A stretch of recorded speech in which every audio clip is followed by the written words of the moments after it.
Tuhan, mari kita berdoa. Bapa di surga, terima kasih untuk waktu yang berharga ini.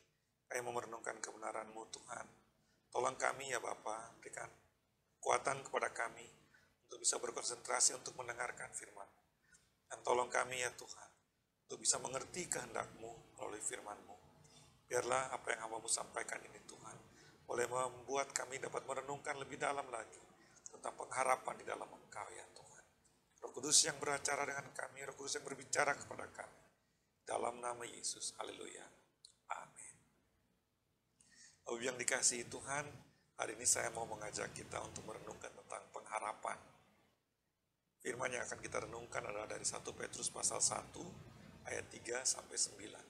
1 Petrus 1 ayat 3-9. Terpujilah Allah dan Bapa Tuhan kita Yesus Kristus, yang karena rahmat-Nya yang besar telah melahirkan kita kembali oleh kebangkitan Yesus Kristus dari antara orang mati, kepada suatu hidup yang penuh pengharapan, untuk menerima suatu bagian yang tidak dapat binasa, yang tidak dapat cemar, dan yang tidak dapat layu, yang tersimpan di sorga bagi kamu, yaitu kamu, yang dipelihara dalam kekuatan Allah karena imanmu, sementara kamu menantikan keselamatan yang telah tersedia untuk dinyatakan pada zaman akhir. Bergembiralah akan hal itu, sekalipun sekarang ini kamu seketika harus berduka cita oleh berbagai-bagai pencobaan. Maksud semuanya itu ialah untuk membuktikan kemurnian imanmu, yang jauh lebih tinggi nilainya daripada emas yang fana, yang diuji kemurniannya dengan api, sehingga kamu memperoleh puji-pujian dan kemuliaan dan kehormatan pada hari Yesus Kristus menyatakan dirinya. Sekalipun kamu belum pernah melihat Dia, namun kamu mengasihinya. Kamu percaya kepada Dia, sekalipun kamu sekarang tidak melihatnya. Kamu bergembira karena sukacita yang mulia dan yang tidak terkatakan, karena kamu telah mencapai tujuan imanmu, yaitu keselamatan jiwamu. Bapak Ibu yang dikasihi Tuhan, pernahkah Anda mengalami keadaan yang begitu putus asa? Keadaan yang begitu mengerikan sampai rasanya tidak ada lagi harapan. Jalan di depan semuanya buntu. Yang ada di sekitar kita adalah ketakutan, kengerian, dan hari esok rasanya begitu gelap. Kalau kita mengingat di dunia ini, ada banyak peristiwa yang terjadi di belahan dunia yang jauh maupun yang dekat. Bencana alam, peperangan, musibah bisa membuat orang kehilangan harapan. Saya ingat di suatu masa ketika kampung saya tiba-tiba dibanjiri oleh pengungsi. Banyak sekali, beribu-ribu orang datang melarikan diri karena pergolakan yang terjadi di daerah mereka, dan mereka harus terusir dari tempat tinggal mereka. Keadaan waktu itu begitu dahsyat. Dahsyat dalam arti mengejutkan, menakutkan. Tiba-tiba ada begitu banyak orang baru, tiba-tiba ada begitu banyak wajah baru, dengan bahasa logat yang tidak biasa, dan tiba-tiba mereka harus menjadi bagian dari masyarakat. Butuh waktu cukup lama untuk masyarakat lokal beradaptasi dengan keadaan itu. Dan ada banyak peristiwa terjadi juga yang memilukan, yang menyedihkan. Tapi kalau kita merenungkan dari pihak mereka yang harus terusir dari tempat tinggal mereka, rasanya tidak manusiawi kalau kita tidak mengulurkan tangan untuk menolong. Walaupun kita sendiri juga dalam keadaan yang tidak begitu baik, tidak begitu berlimpah. Tapi melihat saudara-saudara kita yang dalam kekurangan, tidak punya tempat tinggal, harus tercabut dari akarnya dan beradaptasi dengan lingkungan yang baru sama sekali. Rasanya sungguh tidak manusiawi kalau kita, apalagi sebagai orang percaya, tidak melakukan sesuatu. Itu yang terjadi dulu di Timor ketika Timor Leste berpisah dengan Indonesia. Dan pengharapan Bapak Ibu, ada sesuatu yang bisa membuat orang-orang yang dalam keadaan yang begitu susah, dalam keadaan yang begitu menakutkan, dalam keadaan yang begitu memilukan, bisa bangkit lagi. Dan Saat ini asimilasi, adaptasi sudah terjadi dan sudah menjadi bagian dari masyarakat di Timur Barat. Bapak Ibu yang dikasihi Tuhan, ketika keadaan tiba-tiba menjadi mengerikan, menakutkan, karena tidak sesuai dengan apa yang kita pikirkan, atau tidak sesuai dengan apa yang kita rencanakan, kita bisa putus asa, kita bisa kehilangan iman, kita bisa bahkan kehilangan iman kepada Allah, kepada Tuhan. Apalagi ketika peristiwa yang terjadi begitu katastrofik, begitu mengerikan, begitu besar, begitu dahsyat. Firman dari Rasul Petrus yang kita baca hari ini ditujukan kepada gereja mula-mula yang sedang dalam keadaan yang menakutkan karena terjadi aniaya yang dahsyat. Belum lama kita merayakan Paskah, belum lama kita merenungkan cerita tentang Petrus yang menyangkal Tuhan 3 kali ketika Tuhan ditangkap. Belum lama kita merenungkan cerita tentang Tuhan yang mati di kayu salib dan murid-murid yang tercerai-berai, ketakutan karena keadaan tiba-tiba berubah tidak sesuai dengan yang mereka pikirkan. Kita juga sudah merenungkan tentang bagaimana Tuhan datang kepada Petrus dan murid-murid dan Tuhan membangkitkan harapan mereka. Dan Tuhan memberikan kesempatan baru kepada mereka untuk kembali kepada Tuhan, untuk kembali hidup sebagai murid Tuhan. Dan surat Rasul Petrus ini adalah surat yang begitu menguatkan bagi gereja mula-mula di abad pertama, sekitar tahun 64 Masehi. Ketika itu aniaya sedang terjadi bagi orang Kristen mula-mula. Orang percaya mereka diasingkan dari masyarakat mereka.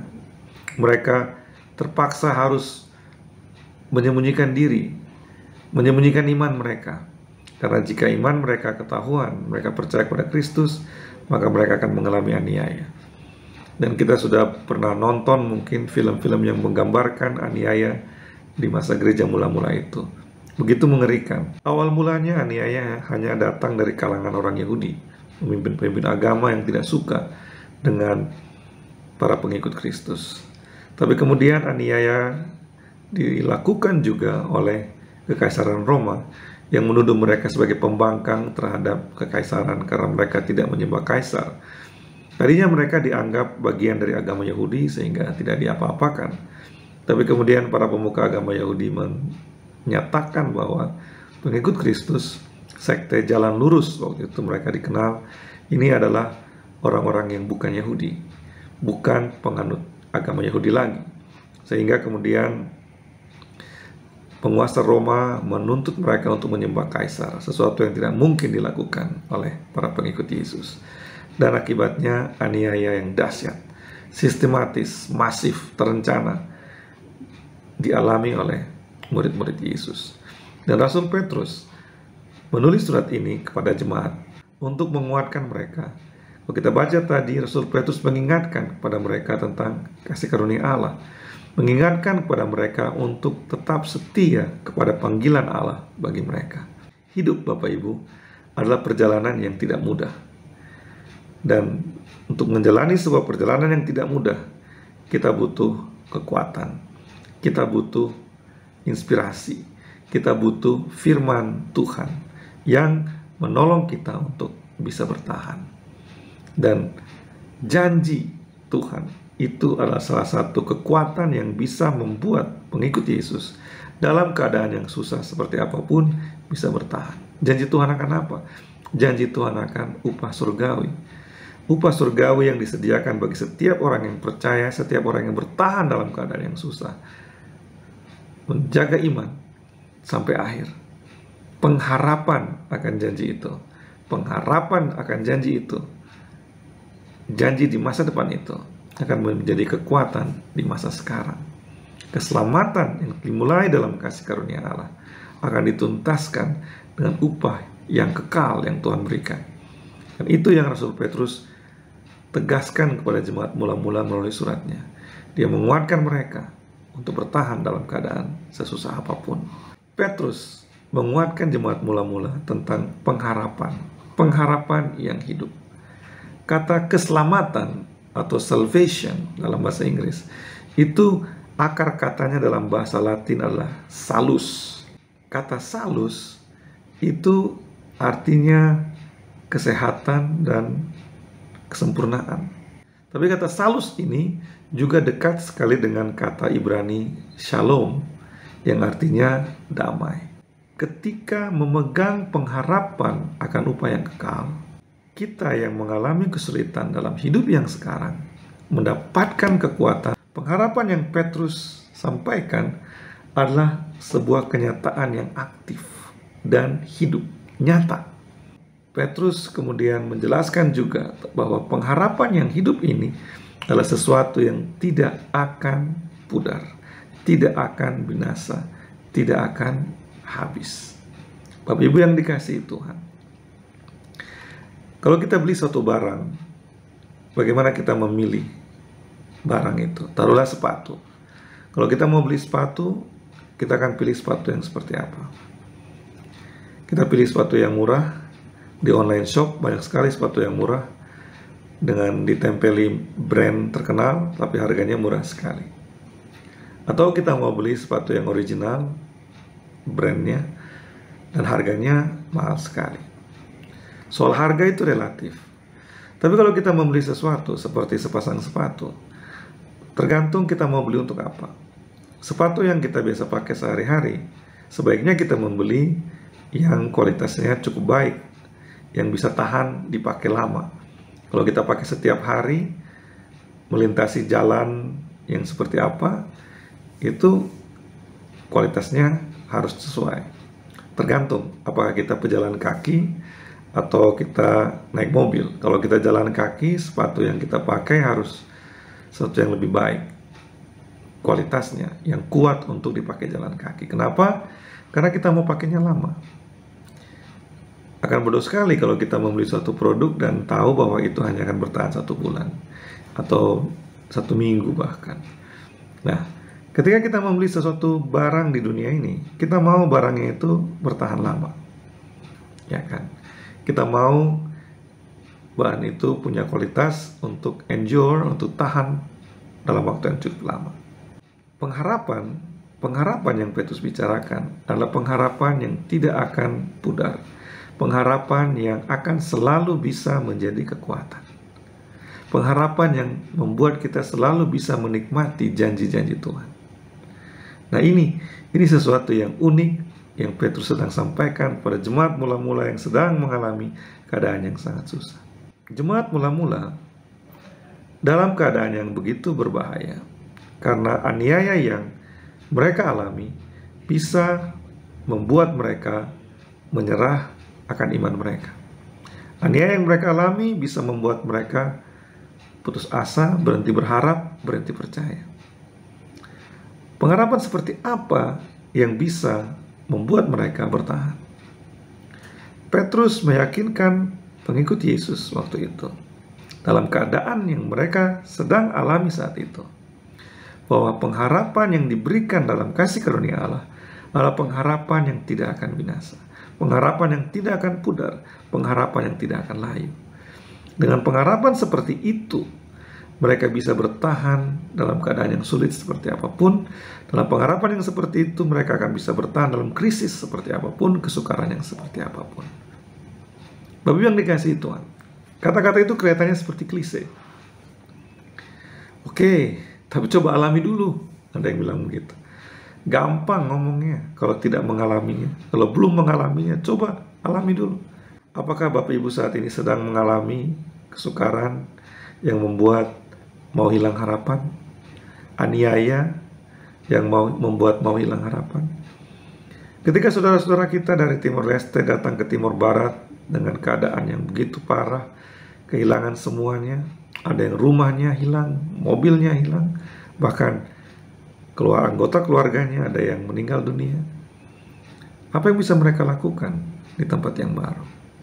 Menangisi, meratapi keadaan itu, menyalahkan Tuhan, menyalahkan pemerintah, menyalahkan pemimpin-pemimpin mereka. Oke, meratapi ya, marah ya, merasa tidak adil ya. Tapi hidup harus berjalan terus kan. Akan ada satu titik di mana kita harus melangkah, harus maju. Ketika kita menghadapi kesukaran seperti apapun, kita bisa marah dengan penyebab kesukaran itu. Kita bisa marah dengan kebodohan kita atau ketidakadilan yang kita alami. Tapi, life must go on. Hidup harus berjalan terus. Apa yang harus kita lakukan? Apa yang bisa kita lakukan dalam keadaan seperti itu? Ketika keadaan sepertinya tidak ada harapan, kita punya 3 pilihan, Bapak Ibu. Pilihan yang pertama adalah berhenti berharap. Berhenti berharap artinya ya sudah, kita menyerah aja. Bagi jemaat mula-mula ya sudah, berhenti percaya pada Tuhan dan luput dari aniaya. Berhenti berharap bisa berarti seperti itu, menyerah dan kemudian mengingkari iman. Berhenti berharap bahkan juga bisa berarti fatal. Kita nggak mau hidup lagi. Apakah itu yang kita mau lakukan? Kita mungkin tidak ada pada posisi seperti jemaat mula-mula yang harus meninggalkan iman. Tapi kita bisa berada pada posisi di mana kita berhenti percaya kepada Tuhan ketika keadaan begitu putus asa. Ya sudah, pakai cara manusia aja. Anggap aja Tuhan nggak ada. Bapak Ibu yang dikasihi Tuhan. Karena itu Petrus bilang tadi, kita butuh kasih karunia Allah. Kita butuh firman Allah untuk kita bisa bertahan dalam keadaan seperti itu. Bertahan percaya karena ada sumber yang kita pegang untuk kita percaya. Tapi itu pilihan. Pilihan pertama ketika kita menghadapi keadaan yang mengerikan, katastrofik, keadaan yang begitu membuat putus asa, pilihan pertama kita bisa meninggalkan pengharapan, berhenti berharap. Tapi ada pilihan kedua yang kelihatannya lebih aman bagi banyak orang. Pilihan yang kedua adalah berpura-pura, pretend. Berpura-pura seolah-olah nggak ada masalah. Berpura-pura seolah-olah kita baik-baik saja. Berpura-pura seolah-olah ini kelihatannya seperti lebih baik daripada kehilangan pengharapan. Tapi pretend, berpura-pura seolah-olah sama buruknya dengan pilihan yang pertama. Bahkan bisa jadi lebih buruk. Karena kita bisa tenggelam dalam halu, anak zaman sekarang bilang. Kita membuat realita yang baru, yang seolah-olah kita tidak ada masalah. Atau kita berpura-pura seolah-olah percaya kepada Tuhan, walaupun di dalam hati kita tidak percaya lagi. Pilihan yang ketiga adalah kita tetap percaya. Seperti yang Petrus katakan, tetap percaya. Ketika kita tetap percaya, kita memegang sumber yang membuat kita percaya itu, dan kita merenungkannya, dan kita melakukannya. Seorang pelatih terkenal di Amerika Serikat pernah diinterview seperti ini. Apa yang paling penting sebagai pelatih? Meraih kemenangan, menjadi juara? Dan pelatih ini mengatakan, ya, meraih kemenangan itu penting. Yang paling penting adalah selalu punya harapan. Dalam keadaan yang paling buruk sekalipun, selalu punya harapan. Tetap berharap. Itu yang paling penting. Ketika memasuki sebuah pertandingan, ketika lawan begitu kuat, yang paling penting adalah punya pengharapan, percaya pada kemampuan yang dimiliki. Dengan percaya pada kemampuan yang dimiliki, ada harapan untuk bisa menang, walaupun lawannya sekuat apapun. Pelatih ini mengatakan mentalitas seperti itulah yang diperlukan untuk meraih kemenangan. Bukan menangnya, tapi mentalitas. Selalu ada harapan karena percaya pada kemampuan yang ada. Bapak Ibu yang dikasihi Tuhan, ketika kita menghadapi keadaan yang menyulitkan kita, keadaan yang membuat kita mau putus asa, pilihan yang mana yang kita pilih? Kalau kita hidup dalam kasih karunia Allah, ada pengharapan akan upah yang kekal yang Tuhan janjikan kepada kita. Pegang erat pengharapan itu. Pegang erat janji itu. Seorang peneliti dari Cornell University Medical School, Dr. Harold Wolf, pernah meneliti tentara-tentara Amerika yang menjadi tahanan perang selama Perang Dunia Kedua. Tahanan perang di zaman itu, di masa itu, diperlakukan dengan tidak manusiawi. Banyak yang tewas karena dikirim ke camp kerja paksa. Dipaksa untuk bekerja tanpa makanan yang layak, dan akhirnya mereka jatuh sakit dan mati. Dan Dr. Wolf menemukan di antara begitu banyak tentara Amerika yang pernah menjadi tahanan perang itu, dia menemukan ada beberapa gelintir tentara yang tetap kuat.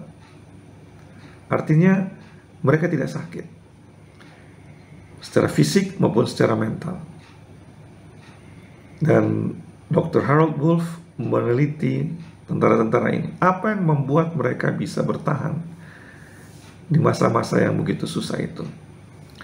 Dan satu karakteristik yang menonjol dari tentara-tentara ini adalah mereka mempunyai kemampuan di atas rata-rata untuk berharap.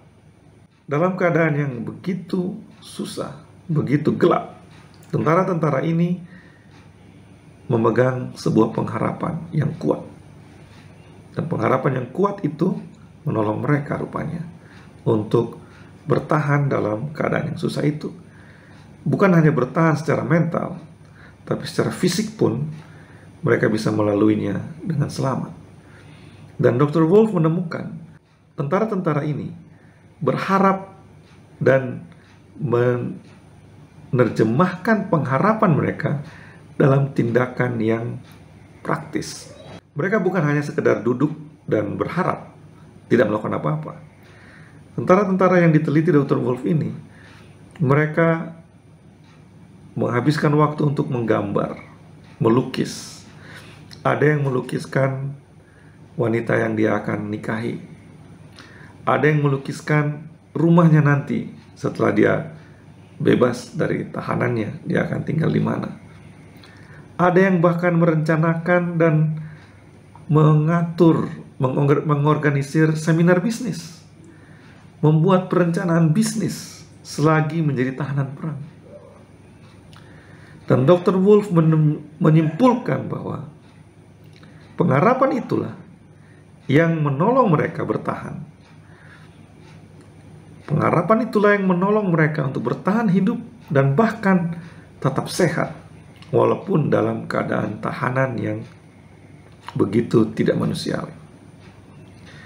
Bapak Ibu yang dikasihi Tuhan, hidup bisa membawa kepada kita keadaan yang tidak manusiawi, keadaan yang membuat kita sepertinya mau berhenti berharap.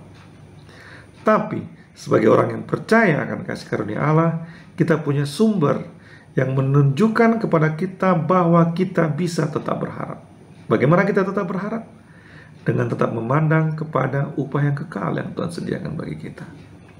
Tapi di dalam berharap itu kita tidak berpangku tangan, kita tidak duduk diam. Kita melakukan pekerjaan baik yang Tuhan percayakan untuk kita lakukan. Kita nggak punya uang banyak, jemaat berkurang banyak karena pandemi, putus asa karena persembahannya sedikit sekali, lagunya kan, persembahan kami sedikit sekali. Upah yang kita kejar adalah upah yang kekal dalam Kristus Yesus. Ketika keadaan hari-hari ini kelihatannya susah, kelihatannya berat, kita tidak berhenti berharap. Karena bukankah this world is not my home, I'm just a passing through. Dunia ini bukan rumah kita, kita hanya lewat saja, hanya musafir. Tapi sebagai musafir, kita tidak berpangku tangan. Kita tetap melakukan pekerjaan baik, mengasihi seperti Tuhan mengasihi, mengasihi sesama seperti Tuhan telah mengasihi kita. Ketika kita melayani jiwa-jiwa yang Tuhan percayakan dalam hidup kita, ketika kita memberi hidup kita, tenaga kita, uang kita untuk melayani jiwa-jiwa dalam keadaan yang susah sekalipun, pengharapan itu tidak akan pudar. Dan bahkan itu akan menolong kita untuk melewati keadaan yang paling susah. Dan kita akan melihat buah-buah yang dahsyat dan ajaib Tuhan kerjakan dalam hidup kita. Bagi kita orang percaya, selalu ada pengharapan. Karena itu, jangan menyerah, jangan putus asa, jangan berhenti berharap, jangan juga pura-pura, tapi percaya, tetap percaya. Karena pengharapan yang kita pegang adalah pengharapan yang tidak akan pudar, pengharapan yang solid, yang kuat, seperti sauh yang dilabuhkan ke belakang tabir. Karena itu, tetap percaya teman-teman. Tuhan Yesus memberkati kita semua. Mari kita berdoa. Bapa di surga, kami mau tetap berharap dan tetap percaya. Seperti jemaat mula-mula yang tetap berharap dan tetap percaya dalam keadaan aniaya yang begitu dahsyat. Kami juga tetap mau berharap dan percaya. Dalam keadaan sesukar apapun, kesulitan datang, persoalan datang, kami tidak mau menyerah. Tapi kami mau tetap percaya. Tetap percaya kepada Kristus, mengandalkan Tuhan, dan mengerjakan pekerjaan baik, bagian yang kami harus kerjakan di dalam hidup kami, untuk kemuliaan Tuhan. Dalam nama Yesus. Haleluya. Amin.